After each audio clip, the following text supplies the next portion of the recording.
The cream-colored envelope felt heavier than it should have, like it carried the weight of my past and all the foolish hopes I had clung to for too long.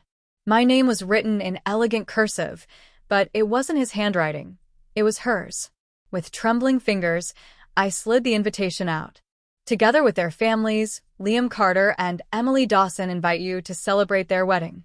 The words blurred before my eyes. My breath hitched, and my heart twisted painfully. Liam Carter, the man I had loved for years. The man who once told me he wasn't ready for commitment. And now, he was marrying someone else. A bitter laugh escaped my lips as reality crashed over me like a cold wave. So he was ready, just not for me. I swallowed against the lump in my throat. I should have known better. I should have walked away the first time he hesitated, the first time he made me feel like I was just an option. But love makes fools of even the strongest hearts, and I had been the biggest fool of them all. My phone buzzed on the nightstand. Daniel. I hesitated. Daniel had always been there, patient, unwavering, constant. He had asked me out more times than I could count, but I had always hesitated, always held back, because my heart had been too occupied with a man who never truly wanted me. The phone buzzed again, and this time, I picked it up. Hey, you okay? Daniel's voice was warm, familiar, laced with quiet concern. I took a shaky breath. I don't know. A pause. Then his voice softened. Did something happen? I glanced at the invitation, still clutched in my hand. The golden letters mocked me, reminding me of all the years I had wasted waiting for a love that was never mine. Liam is getting married, I admitted, my voice barely above a whisper. Daniel was silent for a moment, and I could almost picture him running a hand through his dark hair, choosing his words carefully. When he finally spoke, his voice held no trace of anger or bitterness, just quiet understanding. I see. I let out a hollow laugh. Guess I was a fool for waiting. No, Daniel said firmly. You weren't a fool. You loved someone and you hoped. There's nothing foolish about that. Tears burned my eyes at the kindness in his voice. You've always been too good to me, Daniel. Not too good, he corrected. Just someone who's always known your worth, even when you didn't. I closed my eyes, my heart aching in a different way now. Daniel had always been there. Through my heartbreaks, my doubts, my moments of weakness, he had never walked away. He never made me feel like I had to prove myself to be worthy of love. And suddenly I realized something. Daniel. My voice was steady, my decision finally clear. You once said you'd wait for me. Were you serious? He let out a quiet chuckle. I wouldn't have said it if I wasn't. I swallowed the lump in my throat, gripping the phone tighter. Then, I think it's time I stopped waiting for someone who let me go and started saying yes to the one who's been waiting for me. Silence stretched between us. Then, barely above a whisper, he asked, Are you saying what I think you're saying? I smiled through the tears.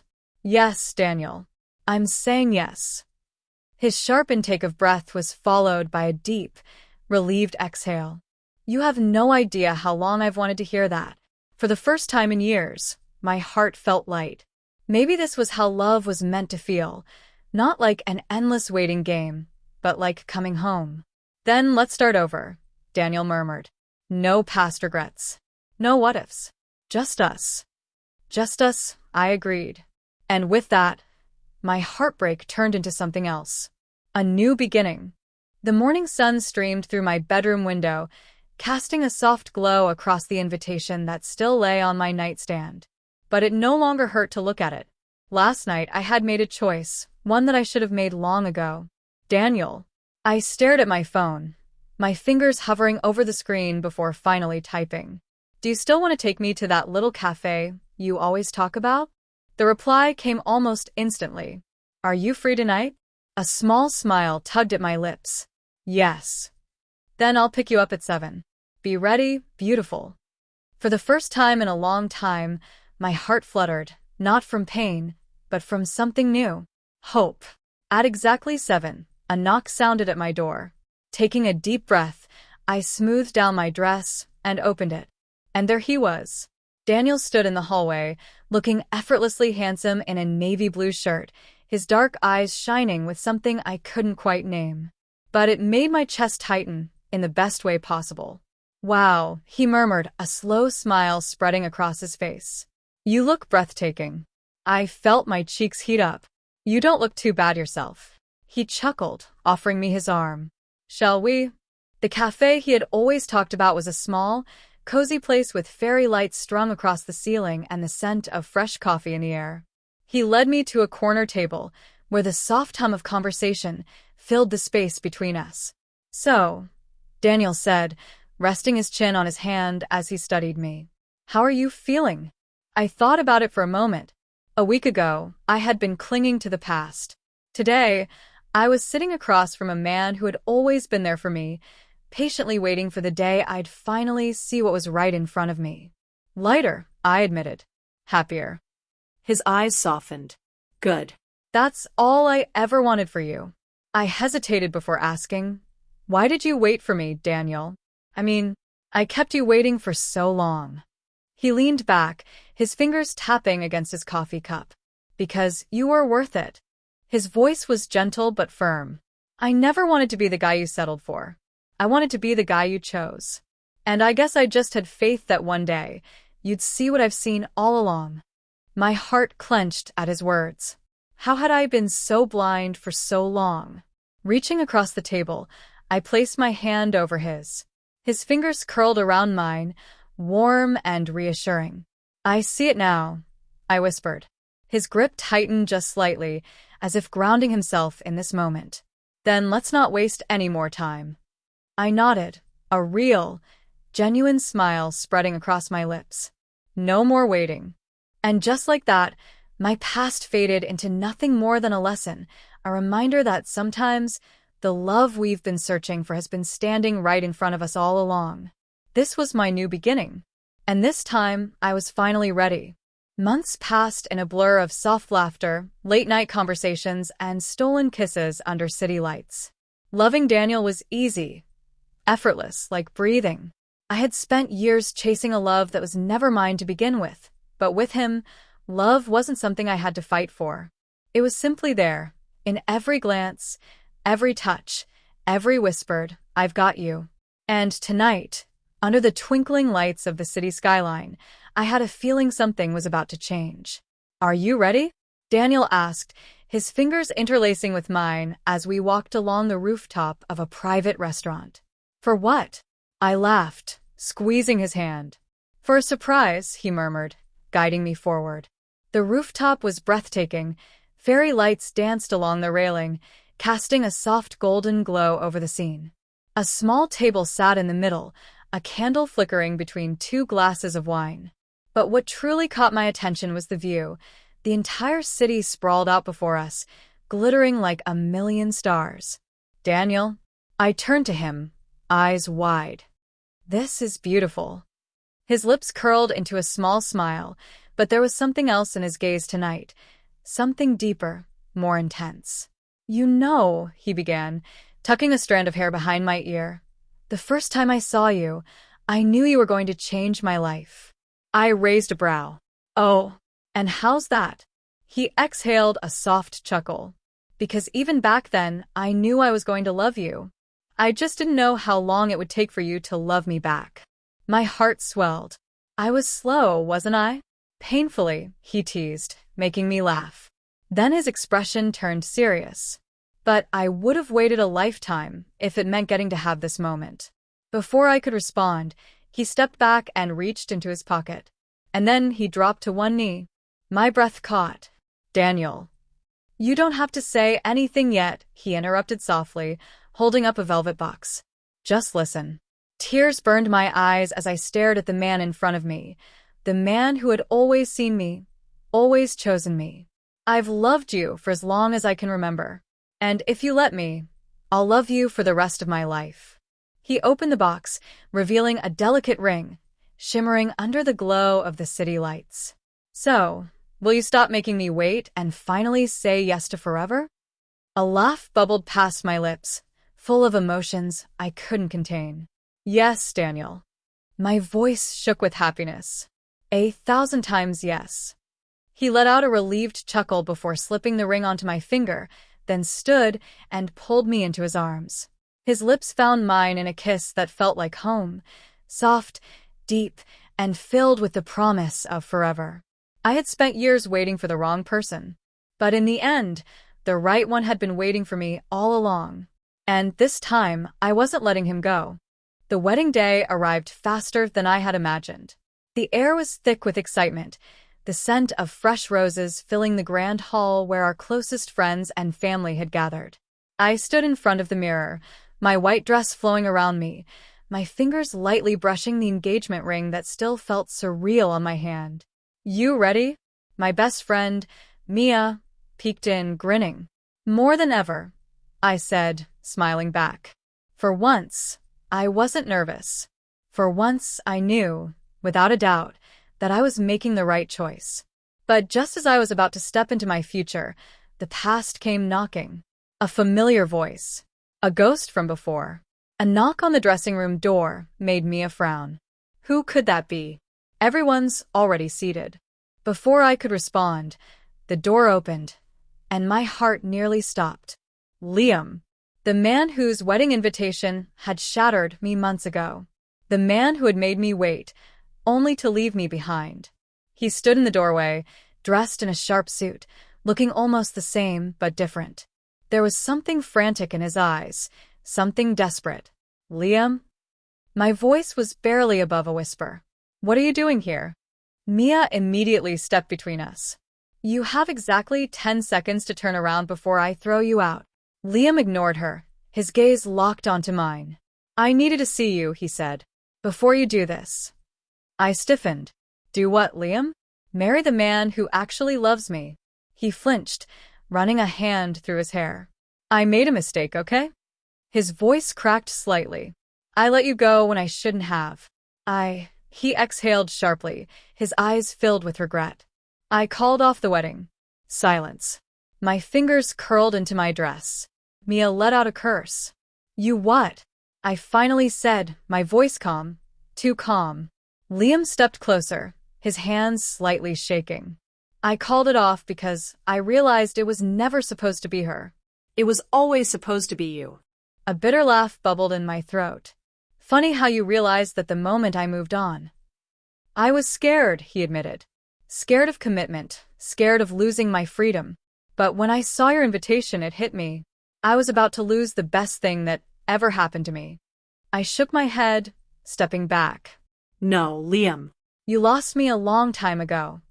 Pain flickered across his face, but I didn't let myself waver. I wasn't that girl anymore. The one who waited. The one who begged for his love. "Please," he whispered.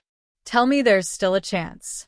Before I could answer, another voice cut through the tension. "There isn't. Daniel." He stood in the doorway, his expression unreadable, but his stance firm. He didn't look threatened, nor did he look angry. He simply looked like a man who knew exactly what he had. And he wasn't about to let it slip away. "You had your chance, Liam," Daniel said, stepping forward, his voice steady. "And you threw it away. She doesn't belong in your past anymore. She belongs in our future." Liam looked between us, his shoulders sagging. He had lost. And this time he knew it. He turned to me one last time. "You really love him?" I didn't hesitate. "With everything I have." Liam swallowed hard, then gave a small, sad smile. "Then, I guess this is goodbye." "It already was," I murmured. Without another word, he turned and walked away. Mia let out a dramatic sigh. "Okay, that was some movie-level drama. But you know what? It just made me even more sure that you're marrying the right guy." Daniel chuckled, stepping closer and taking my hands in his. "You okay?" I looked up at him, at the man who had always been there, who had always chosen me. "I've never been more sure of anything in my life." He grinned. "Then what are we waiting for? Let's get married." And as I walked down the aisle moments later, meeting Daniel's warm, unwavering gaze, I knew this was my forever. No more waiting. Just love. Just us. 5 years later. The sun cast a golden glow over the quiet little house at the edge of town, the home Daniel and I had built together. The sound of laughter filled the air as I stood on the porch, watching my husband chase our golden retriever, Max, around the yard. "You're getting slow, old man," I teased, leaning against the railing. Daniel stopped mid-step, placing a hand over his heart dramatically. "Excuse me? I am in my prime," I laughed, shaking my head. Life with him had been nothing short of beautiful. From spontaneous road trips to lazy Sundays, every moment felt like a dream I never wanted to wake up from. "You should sit down," Daniel suddenly said, his eyes narrowing at me. "You've been looking tired lately." I rolled my eyes. "I'm fine, Daniel. And then, just as I was about to argue, nausea hit me like a wave. His arms were around me in an instant. "That's it. I'm taking you to the doctor." I groaned. "It's probably just something I ate." Daniel wasn't convinced. "Nope. No chances taken. Let's go." An hour later, I sat on the edge of a hospital bed, staring at the doctor in shock. "So, let me get this straight," Daniel said slowly, gripping my hand. "You're telling us..." The doctor smiled. "Congratulations. You're pregnant." Silence. Daniel blinked once. Twice. Then turned to me, his mouth slightly open. "Wait. "Where you're..." I nodded weakly. "Apparently." And then, Daniel let out the loudest, most joyful laugh I had ever heard. Before I could react, he lifted me into his arms, spinning me around. "We're going to be parents," he shouted, his excitement infectious. I laughed through my happy tears. "Yes, we are." He set me down carefully, pressing his forehead against mine. "You have no idea how much I love you." "I think I do," I whispered. And as he kissed me, right there in the hospital room, I realized something. I had spent so much of my life waiting for the wrong love, waiting for happiness, waiting for something to finally feel right. But now I wasn't waiting anymore. I was living with the man I loved, with a future brighter than I had ever imagined, and soon with a little life that would be a part of us forever. 6 months later, the nursery was ready, soft blue and cream tones, a crib tucked in the corner, little baby clothes neatly folded in drawers. Every detail was perfect. I sat on the bed, rubbing my swollen belly, while Daniel read a baby book beside me. "Did you know babies can recognize their mother's voice before they're even born?" he asked, fascinated. "Oh, really?" I teased. "Then why don't you try reading to them instead of making me do all the work?" Daniel grinned, placing his hands on my belly. "All right, little one. Time to hear your dad's voice." I laughed, until a knock on the door interrupted our moment. Who could that be? I frowned. Daniel stood up. "I'll check." The moment he opened the door, his entire body stiffened. And when I saw who was standing there, my breath caught. Liam. He looked different, worn out, his once carefree face lined with something deeper. But it was his expression that sent a chill down my spine. "We need to talk," he said. Daniel's jaw clenched. "You have no reason to be here." Liam's eyes flickered to me. "Actually, I do." I stood slowly, a protective hand on my stomach. "Liam, whatever this is, it's over. My life isn't connected to you anymore." Liam exhaled shakily. "I know. And I swear I wouldn't have come if it wasn't important." Daniel crossed his arms. "Then say it and leave." Liam hesitated before speaking. And when he did, his words shattered everything. "It's about your baby." Silence. My heart pounded. "What do you mean?" Liam swallowed hard. "I don't know how to say this, but you're in danger. Both of you." Daniel immediately stepped in front of me, his protective instincts kicking in. "You better start explaining fast." Liam ran a hand through his hair, looking like he didn't even believe what he was about to say. "The woman I was supposed to marry? She wasn't who she claimed to be." His voice dropped lower. "She was involved in something dangerous. Something that I think you've been dragged into without realizing it." My blood ran cold. "What are you talking about?" Liam pulled out a folder and handed it to Daniel. "She had files on you, on your family, on your baby." His voice wavered. I don't know why, but whatever she was planning, it's not over. Daniel flipped through the documents, his expression darkening. I felt my breath hitch. This was supposed to be our happy ending. Our safe, beautiful life. But now a new storm was coming. And this time it wasn't just about me. It was about our child. Thanks for watching. For more stories, please subscribe Eververse Novel.